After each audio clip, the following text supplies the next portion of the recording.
we'll wait on everybody. I don't want to do it. I'm early. Oh, okay. So we had our first shoulder pad practice today, which was exciting that we could actually practice, and it's always enjoyable to get out there and let the guys play real football. So we had a long practice, and the effort's good, enthusiasm's good, which is typical for this time of year. We need to maintain. Guys are excited about being out there. There's not really any changes personnel-wise. I mean, we've just been in pads one day, but everything's going good. As I said a few days ago, I really like our staff. I like how they're coming together as a group and working, and we've got a long ways to go. This is a somewhat unusual season in the standpoint of we have some really experienced players at key positions, and then we have players that don't have any experience at all at key positions. So I had somebody ask me yesterday what I'm most looking forward to. I'm looking forward to the first game to kind of see what happens with our plans and schemes and concepts that we think give us the best chance for success. Question. Sometimes you kind of forget to appreciate what you have, but with the weather you dealt with this morning, how appreciative were you? Because you not only had your team, but you had all the extreme campers. Right. And you probably made a few changes, but that seemed like a comfortable practice considering. I would have rather practiced outside, some in the rain, but the lightning sent us indoors. And to your point, years ago we'd have had to shut it down, and it would have disrupted today, which has to be on time with our fans and you guys, and it's a very busy day for us, for everybody. So we adjusted some of what we needed to do in practice to where we could fit inside, and then once we got the 30-minute horn from somewhere in downtown, I don't know who blows the horn and says you're clear, then we could go back to normal practice. So it's very beneficial for us to have the facility that allows us to continue with practice. Also, you had Mike Defee here today, and I couldn't help but notice he can't help himself. Mm-hmm. I mean, he goes out there and in street clothes and starts working like a referee, and he talked to your team before the practice. That has to be a benefit. It was really beneficial. I'm concerned about the new targeting rule more so this year than ever, and so we had him come in and spend time with our staff. Well, the team first this morning for 30 minutes, and then our staff for a couple hours this afternoon. And he's really a class guy. He's very knowledgeable and easy to work with. So he comes out and watches practice, and it's interesting. He gets right into watching things that he would watch in a game, and he's actually going over and correcting some things with the players. He's trying to help everybody, and the coaches in this league have a great relationship with him. So I thought it was a good move for us to get him in here today. Mike, you said something very good called Media Day.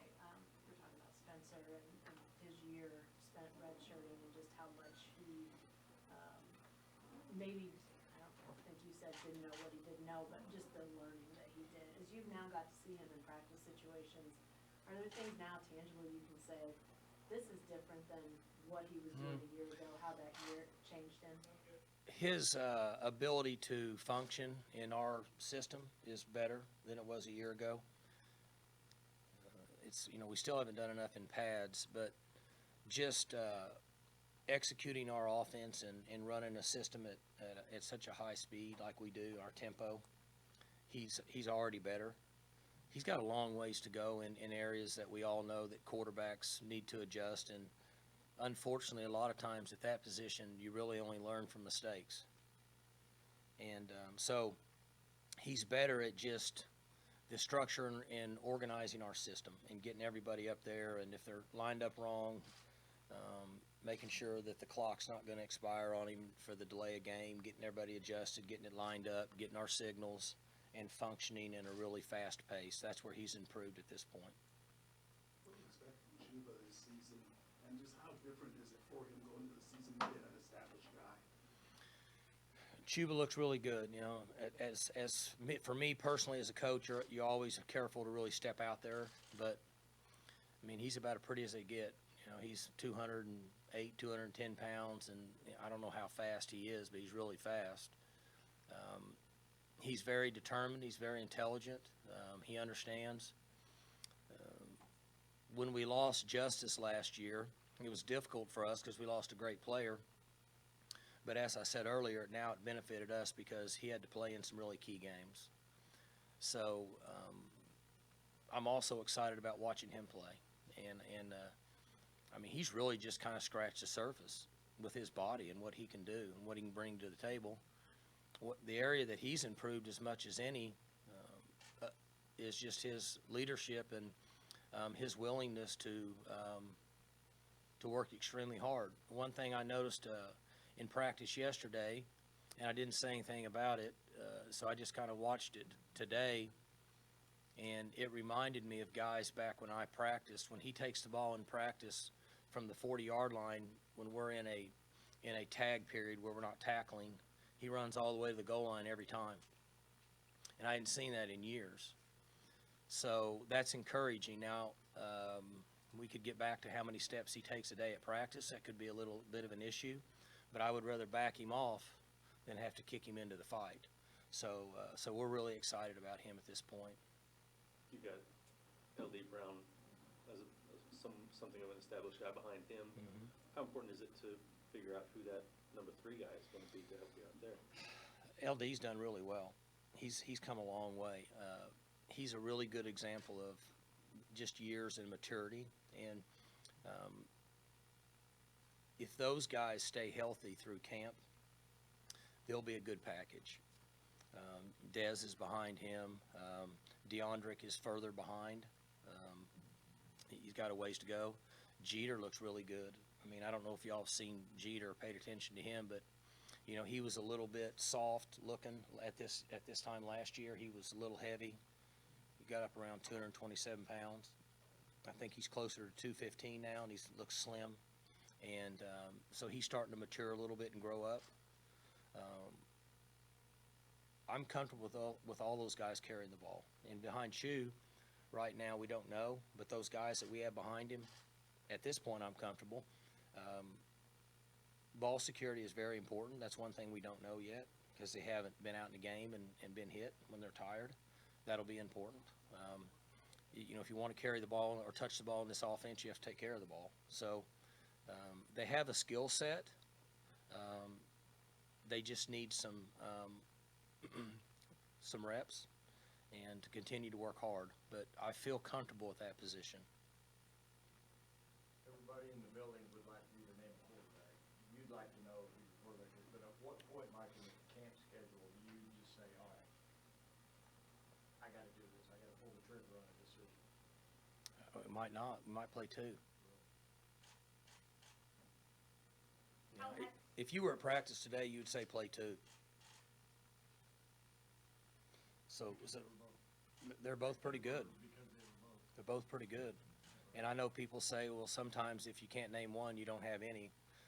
I don't see that as the situation here. And I would tell you, I mean, you guys can go back on my track record in naming quarterbacks. I don't wait any longer than I have to because I don't want to mess with it.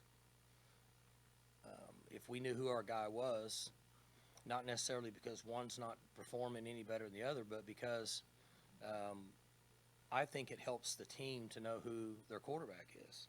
It certainly helps us as coaches from a rep standpoint. You've watched us practice enough. So, I mean, we're through the first padded practice, and as of now, we play 2. On what basis? I mean, how would that look? By possession? I got no idea. I'm not, you know, that's one thing I don't have to get into. You know how you avoid things like, you know, with your wife, you know, you're like, I don't want to get into that unless I absolutely have to get into that. That's kind of what I'm doing right now. How do those two feel about potentially both getting? I haven't had a discussion with them. What we've asked them to do, Jenny, is compete and prepare and be good leaders and develop a working relationship. Sean is an interesting person. He's a really nice guy and all that, but he's got a little bit of the dogfight in him. He wants those guys to really compete, which, I was unaware of that. I just listened to him when he's coaching, and I'm guessing somebody said he even said it to the media, which I'm okay with. It's his job. It's his position. He has to do whatever he thinks is best to get the most out of those two guys. I will say this, they're both really quality young men. They're handling it the right way. They're competing, and they're being very supportive, and the team is helping them. So you have issues with that overall with the team when you're dealing with a quarterback. Running backs, wideouts, O-line, D-line, linebackers, people just don't pay as much attention. But when you talk about quarterbacks, you're essentially affecting everybody on the team. So they're doing very well. And I'm not saying we're going to play two. All I'm saying is, as of today, that's what would happen. We have however many days till we play a game, so it could change. But they're both working hard. It's not disruptive to the team. That's something that I look for, and the guys are handling it really well. A lot of times you play two quarterbacks, one brings different skill sets than the others. Mm-hmm. Are they both similar in what they can do? They or are. one better than one, something better than the other? Yeah, this is not a Rudolph and JW. They're both, their skill set's very similar. So speaking of that, Mike, how do you balance, you talked earlier about the only way to learn for quarterbacks is playing through mistakes. Neither of those guys have played here. How do you balance the need for them to play through mistakes with also the need for the coaches and the teammates to gain trust in them? How do you balance that? Difficult. It goes back to what I said from the beginning. As soon as one of them gives us any indication and a feel that they can help us perform to the highest level to give us a chance to win, we will name them that, just because of what you're talking about. You get into a lot of different things that I don't want to get into right now because it keeps me up at night, is if you put one in and you're playing two, when do you alternate them? What if he makes a mistake? Does he get to go back in? One guy might play good for 2 quarters. The other guy goes in and plays good. Who plays in the 4th quarter? There's so many different scenarios, and I don't have an answer for that right now. We have a plan, but we don't have the answer, and fortunately, we don't really need to worry about it for another couple weeks. And then we really have to start to make a decision on what we're going to do, and if it is to, how we're going to do it. Because now, going into the game, for me, every coach is different. I want to be fair. I want both young men to have an opportunity, so I don't want them to go out and play scared. You can't play quarterback in this offense and play scared. You're going to make mistakes because we throw the ball down the field so many times. So eventually something bad's going to happen. So what? We don't want guys to play with fear. We want them to be relentless and be gunslingers. So we try to avoid what you're saying. Do we have all the answers right now? Probably not. But if the time comes, we'll have an answer or a plan for it. Answers aside, can you see these two guys, you've had them around your program now for a year, can you see that these two guys have the personality? Because it takes some mental toughness to be in a 2-quarterback situation and A, stomach it, and B, not press, not feel the need to press because hey, coach has got my back. Are you comfortable with their mental discipline? Well, I think, one, I don't think they have a choice. And 2, I think we have to lay it out for them. And I think that's part of our job as coaches is to make sure everybody's on the same page so we can avoid what you're talking about. Otherwise, guys will play tentative. Can't play tentative in this offense. Got to go. Got to go play. Out of those 2 QBs, which one reminds you of the way you played when you were under center? Me? Oh, those guys aren't near as good as I was.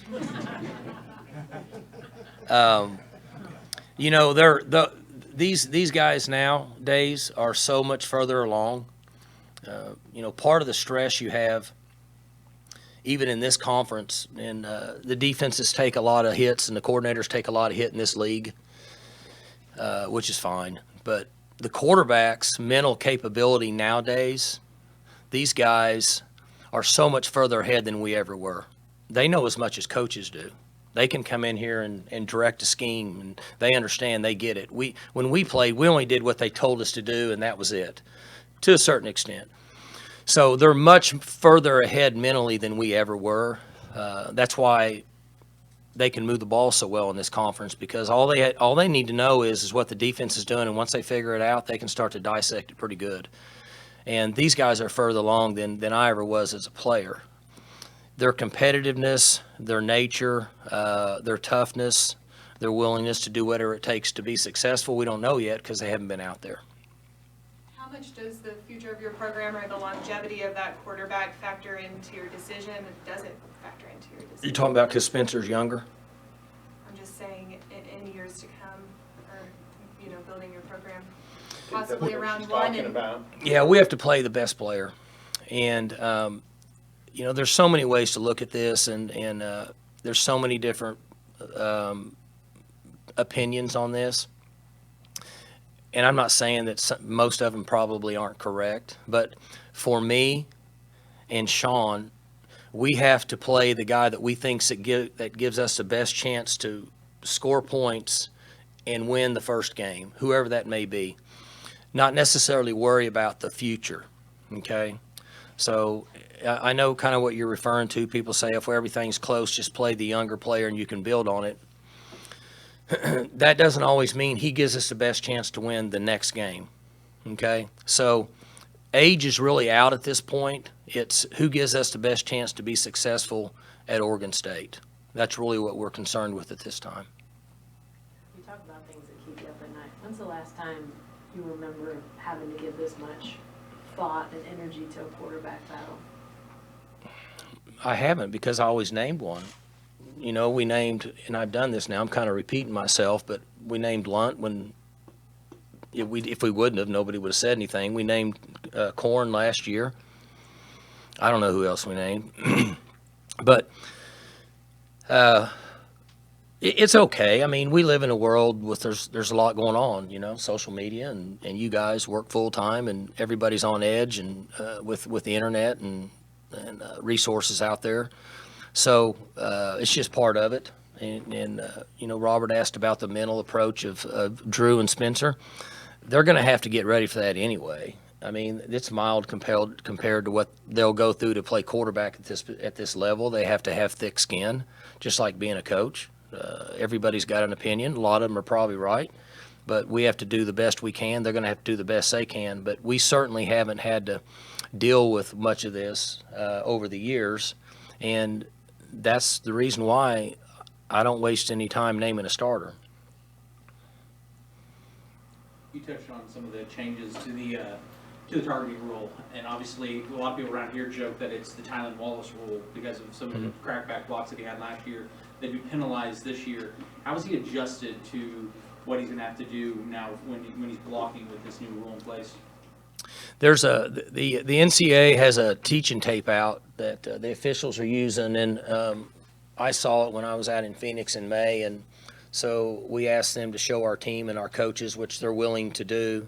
The officials are just simply the messengers. They're getting their command and their rules from higher up, and they're only the ones. They're just saying, hey, this is what we're told to call during the year. So Tylen was a good example because he had 2 or 3 of those blocks, which they categorize as launching your body to somewhat of a defenseless player on the field.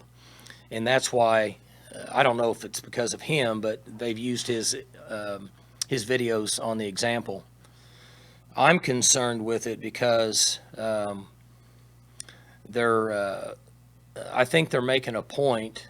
I think they've been told that if you use the crown of your helmet, anybody on the field at any time, which players that get to our level tackle in high school a lot with the top of their head. Now, we teach them not to, but they, especially when 2 players are coming near each other and they start to lower their shoulders and head, even an offensive player, and they use that crown, they've really made a point this year that if you ever use the crown on your head based on a couple other criteria, you can be ejected. They really haven't done that much unless it's been head to head. So now they're saying it can really be anywhere.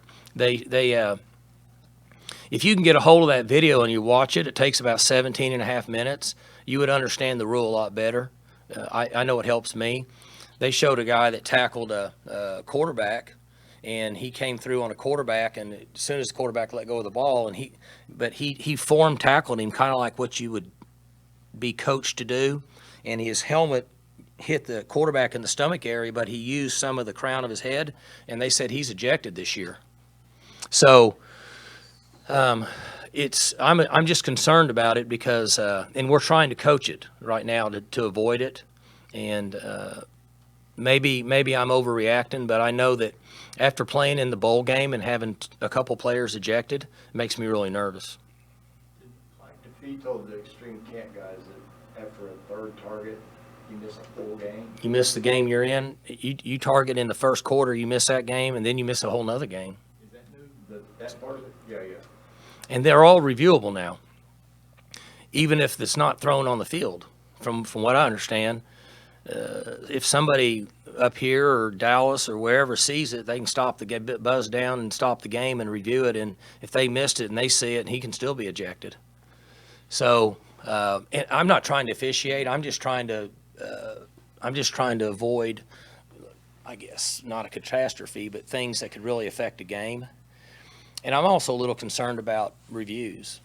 So if supposedly there's about 2.3 reviews on average per game last year for targeting. If this rule stays in effect from what they tell us, I bet there's going to be 5 to 6 a game. What about your head being up? Because is that something that's a point of emphasis when you're coming in for a Your tackle? face? Yeah. And so here's what we told our players, and I'm probably the worst person to ever give an example of how to tackle. But if you keep your head up, which you should, they're trying to make the game safer, and they should make the game safer. Okay, if you don't lower your head and use that crown area, and if you always hit from here down, you should never have any trouble. You should always be good. But that's not what guys have done coming from high school into this level, because they don't make the highlights unless they, decleat somebody. In the long run, it's a good plan, because the other area that's not being talked about that I think you're going to see more than maybe offensive and defensively is on special teams. So when a punt returner is returning the ball and going around a corner, and the guys trying to tackle him are chasing him like this, and then you have guys coming from back here that get in front of him at the last second and decleat him and knock him upside down, that's automatic ejection now. And for the most part, it should be, because that is a defenseless player, and sometimes those guys get hit by a guy that's had a 20-yard head start running. And that, I agree with that. So now they're going to have to try to just get in front. I call it a drive-by, kind of a drive-by block, and they can avoid that collision. And I think that's a positive thing for college football. Is that how you coach them now? Is that what you tell them to do that, your guys? Yes. We have not been real good at it, but we're going to have to get a lot better at it, because if you peel back and you decleat somebody, you're out. I mean, it won't even, it doesn't make a difference what part of the body you use, because you have essentially launched your body at a defenseless player. Because, those guys can't see you coming. They're chasing some fast guy, and all of a sudden somebody blindsides them. Even though they're in the front, it's still a defenseless player, and I think that's a good rule. Blocking too, I mean, like, are there occasions when somebody, like, you can... Crack block? Yeah. That's what we were talking about earlier with Tylen. See, Tylen was really good at it. And he had either 2 or 3 last year that were legal crack blocks, that this year they're automatic ejections, because he came back into a defenseless player. Did it in a bowl game a couple years ago against Colorado. It wasn't him. I don't know who did it.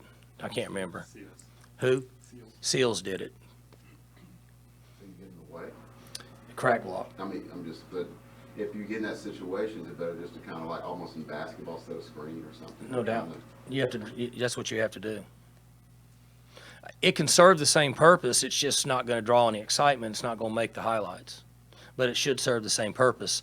So in the long run, you have to think, okay, if that's your kid that was just chasing the ball, trying to make a play, and got got drilled and got decleated, you wouldn't be real fired up about it. You still want him to play college football, so it's probably a good rule. And we'll learn. We're better. Look at the difference this year, at the end of the year, compared to just 3 or 4 years ago in reduced number of hits from here up. It's gone way down. So the rule's actually serving its purpose. It's just going to be a little sketchy getting there. And I think this year will be tough because they're really going to enforce it. 25 years ago, Coach Jones's highest paid coordinator made $58,000. Now, entry-level money at this level is $200,000, whatever it is, for an assistant. So, and OSU reportedly last year was in the top 25 or 28 in the country in staff pay. Was the administration here always pretty good about working with you on staff pay, or was it a gradual process? I have never been denied any money for an assistant coach. Now, we're reasonable with what we pay. We're all overpaid for what we do. But it's just a supply and demand. It's the market, and that's the way it is. And it's a competitive market, and we all know this. You can look across the country everywhere. And if you don't do it, somebody else is going to do it. And it goes from staff to administration to the top, you know. It's just like there's some talk out there now. You know, somebody was writing an article. John was writing an article on President Hargis, you know, and he gets it. And everybody has to be on the same page, but I have not asked, I've not been denied anything that I've ever asked for an assistant coach from Coach Holder. But I'm pretty reasonable in what we pay. If I needed more, You know what you got to work with. no, I just try to stay within a reasonable budget based on if I ever have to do something. I mean, call it like it is, like it is. Like I needed to take care of Dunn this year, so everybody'd quit trying to hire him. Well, I need to have funds available, and it needs to be reasonable to do it because I can't all of a sudden pay him more than I'm paying coordinators. So I have to do the best I can to be reasonable, to pay them fair for what they're worth, but also not just blow it out of the water. But if you don't stay in the market, then you're going to be playing musical chairs with coaches because somebody's going to get in the market real quick. So it's just, it's crazy. It's not going to change because people want to win. People just want to win. Yeah, are you concerned at all that there might be a breaking point at some point? Not really. It's one of the things I don't have to worry about. And the truth be known, if it ever did get to a point where they tried to regulate it, somebody'd find a way around it. Right? They would say, well, we'll pay you this much here, and then you get 2 cars and you get a house. But we're only going to pay you $250. Somebody will find a way around it. So the guy down at Waterburger, let him do a radio show for $150,000. See, it's the American way. You're figuring it out. Your offense seems to have the weapons it needs to keep doing what it's doing, regardless of who plays quarterback. We talked about this the other day. The Big 12 looks like it's, with the new coaches coming in and some of the other things going on, it looks like it's shifting a little bit. Like the run may be more in vogue this year. Do you see defenses making any kind of shift right now? We talked about this in practice the other day. Because coaches get sick at some point in time of explosive plays going on left and right. It turns the circle, right? It's turning a circle now. You're seeing, I mean, the game's simple. 100 years ago when I played, there was 2 guys in the backfield and a tight end and 2 wideouts. And then they started taking 1 guy out. So then defense started playing with a nickelback, right?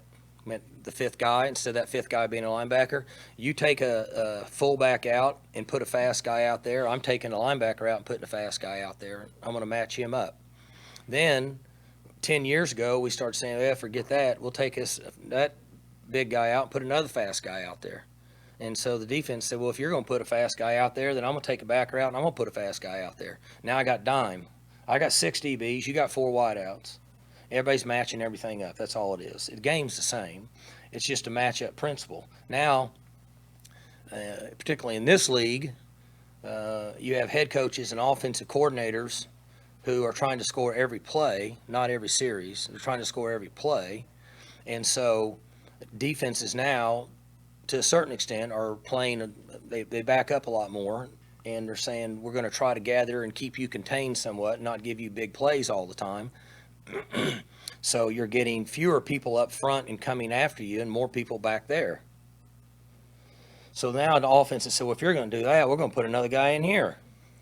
And we're going to do more in here while y'all are back there. It's just a cat and mouse game. And it'll be interesting in this league to see what the thought is. I know what it's going to be from 6 teams. I just don't know the other 3 or 4 yet. But it'll be interesting to see what they do. But you would love to run the ball more. We run the ball now. I know. Yeah, shoot. Yeah, I mean, I like running the ball. If I can turn around and hand the ball off to a good back, I got a better chance of being successful than if I have to protect, throw, and catch. Back in the spring, you were talking about needing to find like 6 defensive line up front. Is when Antoine comes back, figure he's gonna make. It's early, but how do you feel about defensive line? You still gotta answer some questions here. Don't have a clue right now because we've only been in pad one day, and those guys haven't been out there and gotten tired and been hit, and all the things that we have to know about them right now, we don't have a clue. We don't, because they haven't done anything. A week from now, I should be able to say, so far, these 3 or 4 guys are holding up. But right now, I mean, we like their skill set. Their attitudes are good and things like that, but we don't know anything about these guys. And I haven't changed any on that. We need 6 guys to play as effective as the 4 did last year, somehow. Now, that's a tough task, right? Guy that's playing at Nebraska was a pretty good player. Brailford was a pretty good player. Jarrell was a pretty good player. So they've got a tall task, but it's who they are, and we're coaching them hard every day. And we'll know a lot more about them in a couple weeks, and then we'll certainly know a lot more about them the 1st of October. Myron asked about Antoine. He's kind of interesting. You know, he was going to go here, and then whatever happened, happened. Now he's back here, and he's autistic. But I asked him just off the cuff, because he doesn't act autistic on the field. And he kind of told me it's like the guys that stutter. A guy may stutter, but when he's calling plays or singing, he quits stuttering. And when he's on the field, he says he doesn't feel autistic. Yet when you see him off the field, you know, he looks away from you. I covered him at Middlewood. What's your interaction been like with Israel? He's just a quiet kid. I would have never known he was if somebody didn't tell me. He's just quiet. He goes about his business. Yes, sir. No, sir. Very respectful. I don't even remember. Somebody told us during recruiting about it, and I don't know why they told us, but I would have never known. And even the 8 months that he's been here with us, I don't ever notice it. I mean, you go up to him, talk to him, carry on a conversation. He's just like everybody else. It's kind of nice because he doesn't talk a lot, you know. We got a lot of those guys that talk a lot, and he just goes about his business, does his job, and yes, sir, no, sir. And I personally don't think it affects his everyday life at all. What are your expectations for Bundage coming into the season?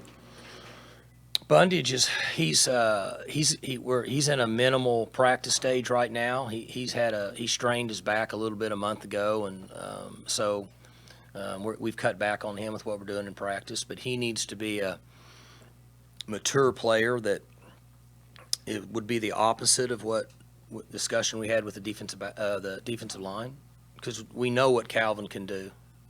We know where he comes from. We know what his strengths are. He's aggressive. He likes to hit. So he needs to lead us in those areas. We need a really 50 good plays a game from him, okay? And he's experienced. He's been out there. He's developed. And so he needs to be a player that we can rely on based on his experience. Now, is he expected to be pretty good going into the game? He should be fine. I mean, where he's practicing at a normal pace in a couple weeks. We could put him out there now and do it, but he's a veteran guy, and which I know you just got here, but if you would watch him play, he's not a guy you worry about hitting. Like, he could not practice, and he's still going to hit. And, you know, some guys, you got to get them out there every day because, you know, violence is not a big part of their life. Well, he doesn't have any issues with hitting. I mean, I think you could make him non-contact up until a few days before the game, and he'd be fine.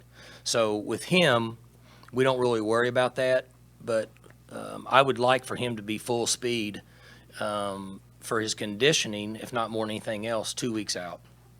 Does having a couple veteran corners allow you to do some things, maybe take some chance and leave those guys by themselves? They should be better, and I have noticed just in the first 3 days, because we do throw a lot, because we can't hit a lot, so we do more throwing in the first few days because we don't have shoulder pads on.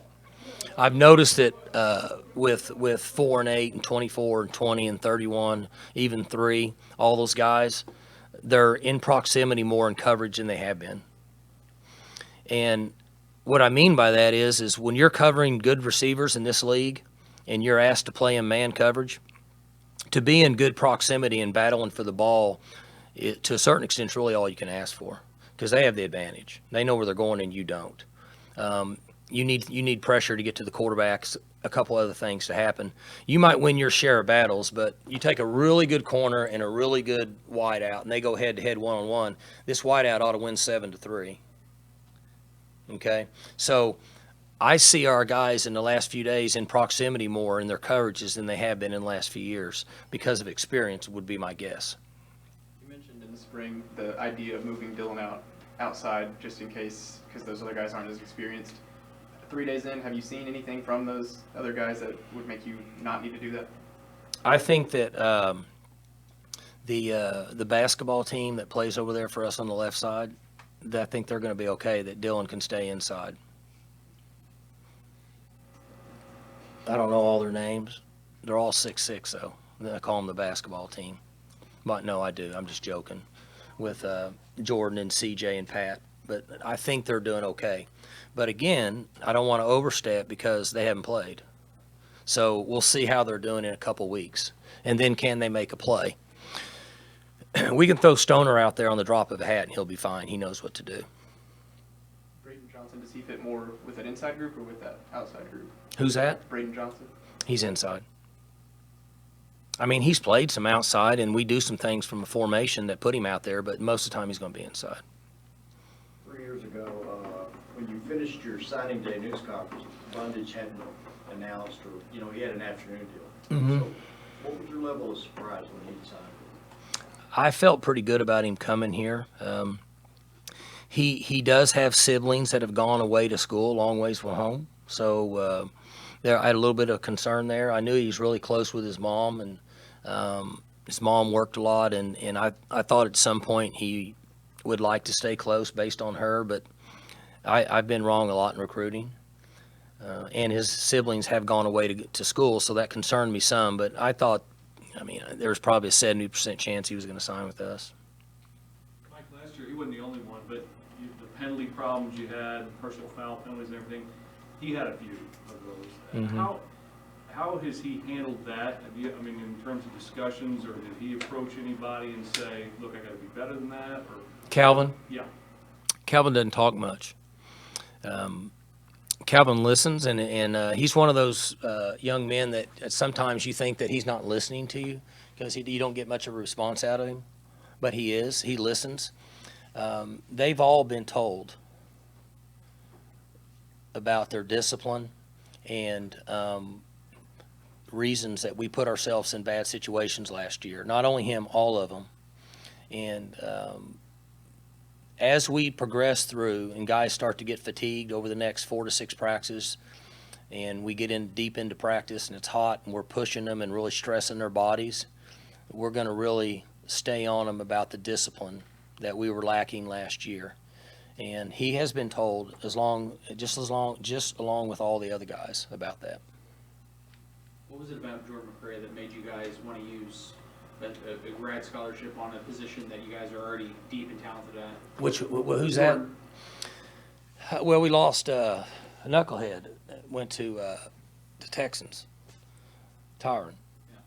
he came in all of a sudden and said, I'm out. And I was a little bit shocked. I guess I'm never shocked anymore. And I say that, you know, he's been tremendous for us. I sure wish he would have stayed. I felt he could have caught 80 balls this year on the other side of 2. When he left, we just felt like we needed a little maturity because of the guys that he mentioned. None of those guys have played. So you like their body, you like their effort, you like what they bring to the table, but we don't know anything about them. Jordan has at least played at this level and has had a lot of reps and had some success. So he gave us a little bit of maturity at that position. And if we need the young guys to be brought along, then we have somebody that we can use and bring them along. How much did you look at film that you guys had on him when you guys played him the last 2 years? Done, and those guys, they did all that homework. You know, they work that full time and write them all up, and they have all those sheets that they use and break them down. So I have put a lot of faith into our assistant coaches and their ability to evaluate their position. Anything else for Coach? All right, thanks so All much. right. All the players are available right now.